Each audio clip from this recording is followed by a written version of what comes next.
Uh-oh! Make sure you look out for my reaction on Patreon and YouTube memberships tomorrow, as well as I will be uploading a review to the first episode, or whatever they release, I guess. Let's get it. She-Hulk. A show that hasn't exactly endeared itself to fans of the comic book character, or the Marvel movies, or anyone else, really. Whether it's the fucking atrocious CGI that looks like something shot out in the early 2000s, or the interviews with the cast and crew that make the whole production sound like a multi-million-dollar coping session for lonely single women staring down the barrel of middle age and facing up to the terrifying reality that their lives are ultimately as hollow and empty as the box of cheap supermarket wine they get through every evening.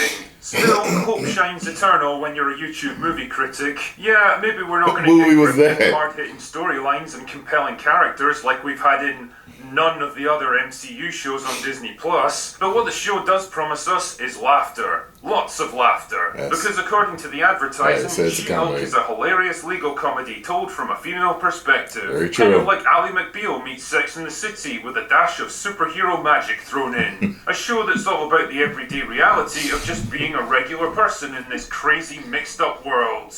What happens on a regular Tuesday when you just have to do laundry? That's really kind of the slice of life that this show kind of explores. A lot of documentation, a lot of... This is the show of legal paperwork. It's a bold strategy, Cotton. Let's see if it pays off for them. Why do I get the feeling that the writing staff just really wanted to do a standard sitcom about modern day life and only took on this gig because it was the only way to make it happen? Like, you know how Seth MacFarlane really wanted to do a serious Star Trek show with the Orville, but the only way he could get it greenlit was to make it a comedy satire because that's what everyone expected of him. Well, I'm getting kind of a similar vibe with this. I didn't know that. Anyway, I guess it makes sense for this show to be a comedy, partly because the MCU has basically turned into one big joke over the past couple of years. And partly because, to be fair, it's staying true to the source material. The original She-Hulk from the comics was well known for making witty observations about the world around her, breaking the fourth wall on a regular basis, and for her flirtatious wink-wink acknowledgement about the kind of audience that was actually reading her books. Wouldn't expect any of this in the show, though. I mean, I could argue that bringing in a character like Daredevil, who's well known for his dark, brooding and violent persona, and whose dead serious Netflix show basically launched a far superior Marvel TV universe before Disney pulled the plug on it, makes about as much sense as bringing Freddy Krueger into an episode of the Teletubbies, but whatever. To this day, I'm not entirely sure which one's more terrifying. I'm sure they'll treat him with great respect and dignity, just like they did with Kingpin.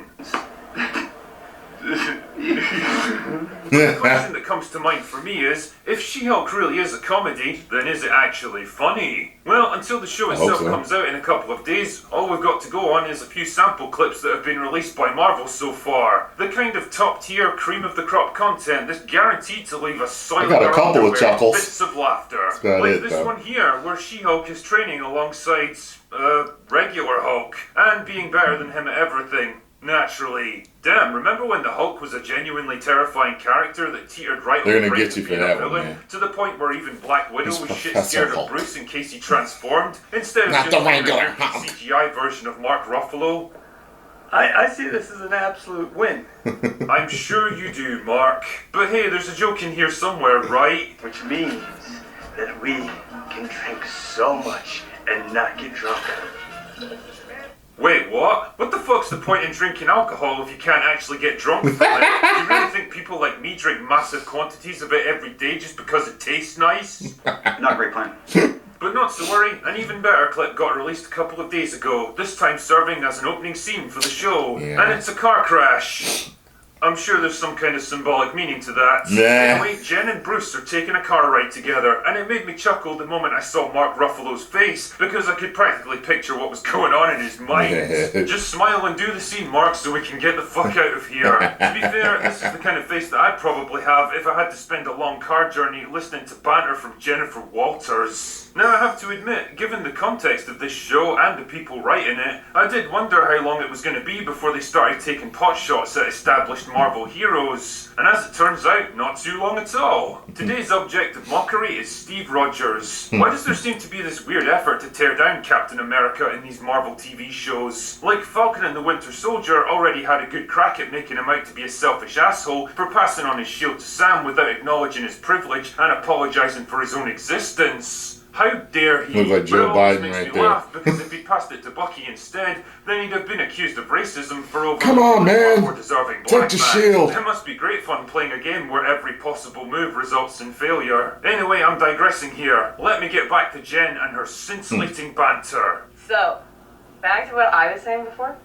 Please, Jen, enlighten us. Steve Rogers did not have a girlfriend before he went into the service. That's right, he didn't, because he didn't look like this. Right. And as a result, he was probably passed over by a lot of shallow, self-absorbed arseholes who would prefer to judge a man's worth based on how he looks and how much money he makes. But then again, Steve got turned into Captain America, saved the world on countless occasions, and got to spend the rest of his days with the love of his life, before finally passing on the torch to a new generation, a fulfilled man facing the end of a long and happy life with peace, dignity, and acceptance. While people like you, on the other hand, get to cry yourself to sleep every night after spending another evening alone on the couch with a bottle of wine and a rerun of Sex and the City. Who lived the more worthwhile life, I wonder? From that moment on, a symbol of America, he is rushed to the front lines, he becomes a war hero. Now, I don't know, man. If you'd watched the movie, then you'd probably know that Steve was actually used as a celebrity performer and propaganda symbol for quite some time Which I thought before was so actually seeing stupid of them to combat. do And with I'm it. no expert here, but I'm pretty sure more than a few of these dancing girls got a welcome injection That of irritated me. I'm patriotism like, he's a between super shows, soldier and if you're you using him catch for my drift. Broadway musical shows Repeating everything that I've already told you about my friend and colleague. for the I know, troops. Mark, isn't it annoying when screenwriters do nothing but rehash previously known information just to fill in time? Obviously, Captain America was a virgin.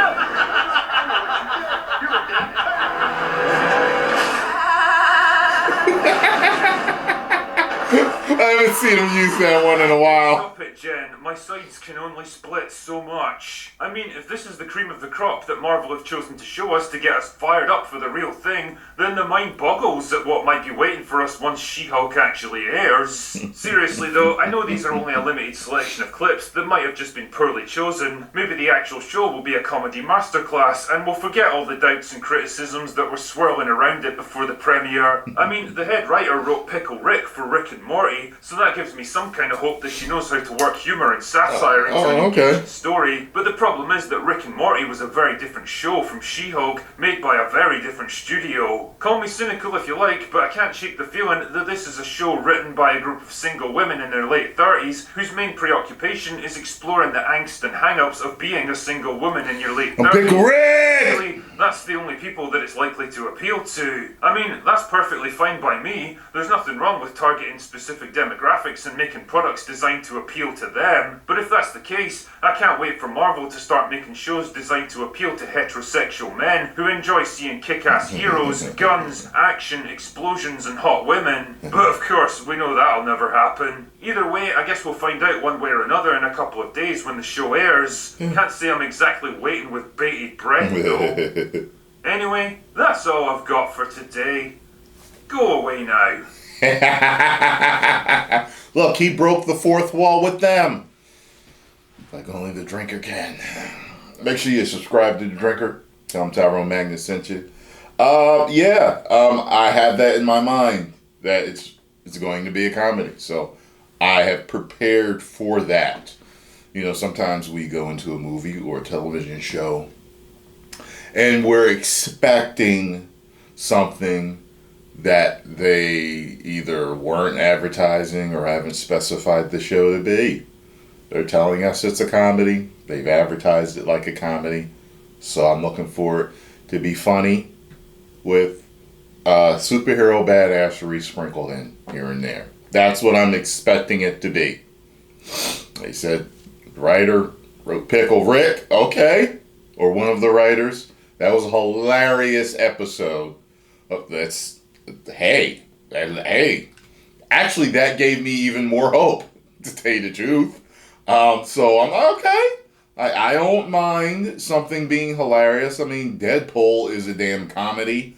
You know what I mean? So I will give it a shot. and you will get my opinion tomorrow.